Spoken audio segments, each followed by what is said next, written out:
And joining me now to discuss the vaccine arrivals and its implication on the fight against COVID-19 is second chairman, Association of Public Health Physicians of Nigeria, Dr. Alero Roberts. Good to have you join us, Dr. Roberts. Thank you so much for having me. How are you? I'm doing good. This also sounds like good news for us, receiving another dose of 4 million doses of the Moderna vaccine. But when you look at the fact that we are now battling with what doctors like yourself have called the third wave, what does this do for us? It's still better than nothing. I mean, 4 million doses, 192 million, 198 million unvaccinated Nigerians. It does seem like a drop in the ocean, but it is still better than nothing. And considering that where it is coming from, they are turning their noses up at the vaccine. We are like, please send it to us. We're very, very grateful to receive this, and I sincerely hope and pray that this is not the last. We have proven that we have the machinery, the will, and the commitment to deliver the vaccines into arms of Nigerians. We have proven that we have the wherewithal and the resources to cope with the cold chain. We've got very, very strong systems in place at the primary healthcare level and the public health level to deliver a vaccine rollout. In fact, we got commended by the World Health Organization that in the first tranche of vaccines we received, hardly anything was wasted in Nigeria. So this is very good news for us, and we are certainly going to do Oliver Twist and say, please give us some more. Absolutely, it is a welcome development. You're right that we have not seen that level of vaccine hesitancy in Nigeria, as reported in some other countries. Maybe because we do not have enough doses in the first place. But let's look at the case in America where Pfizer is now looking at booster shots for people who have taken the second dose and those who are above 60, I guess. But we have not even started not to think of booster dose. So you're talking about it is really a drop in a needle, and we're dealing with the Delta variant. And the reason for the booster shot is the Delta variant. So how does that help us, especially when the vaccine is not as effective against the Delta variant?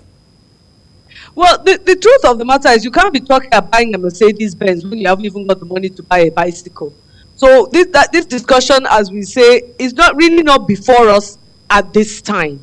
We've got almost 2.5 million Nigerians who have had only one dose of a vaccine, and we're still waiting for the AstraZeneca to come in to give them their second dose.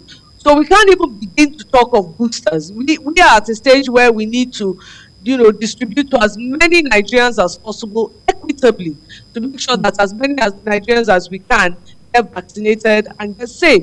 The danger we have with the Delta variant is that now there's no age discrimination. Younger and younger people are getting it, and they're getting quite sick. And these are the people who we are going to be relying on to develop and rejuvenate our economy. So this is not something we can actually play with. We need as much as we can get and more. So that issue of hesitancy, you are right. It's not a discussion that is before us. Although when it does come up, we are already poised to deal with it. We see the number of cases increasing every day. Lagos in just within 2 days recorded over 500 cases, and there were 2 deaths. It almost seemed like if we're not careful, we're going back to where we were before, where we had isolation centers full. But we're also not seeing that level of enforcement coming from the government as we saw before. So what should we do at this time so we do not find ourselves in the case of India or Indonesia?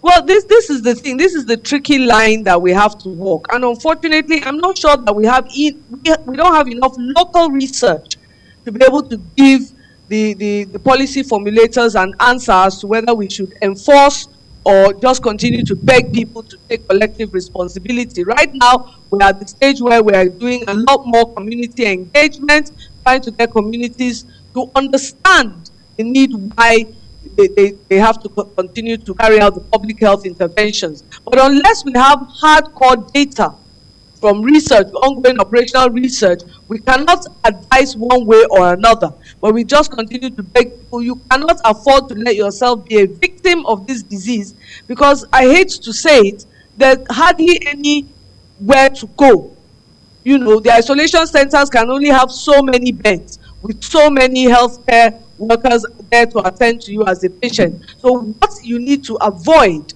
is to avoid being a victim of this disease. And, you know, it's very simple. Mask up, hand wash, space out. Absolutely. The non-pharmaceutical protocols must continue for everyone. And we're hoping that people will go take this vaccine as soon as inoculation starts. Second chairman, I can assure you, Lagos State, they will. So many people have absolutely. People are waiting for it. Waiting for it. Exactly. Absolutely. Second chairman, Association of Public Health Physicians of Nigeria, Dr. Alero Roberts. It's always great to have you talk to us. Thank you very much for having me.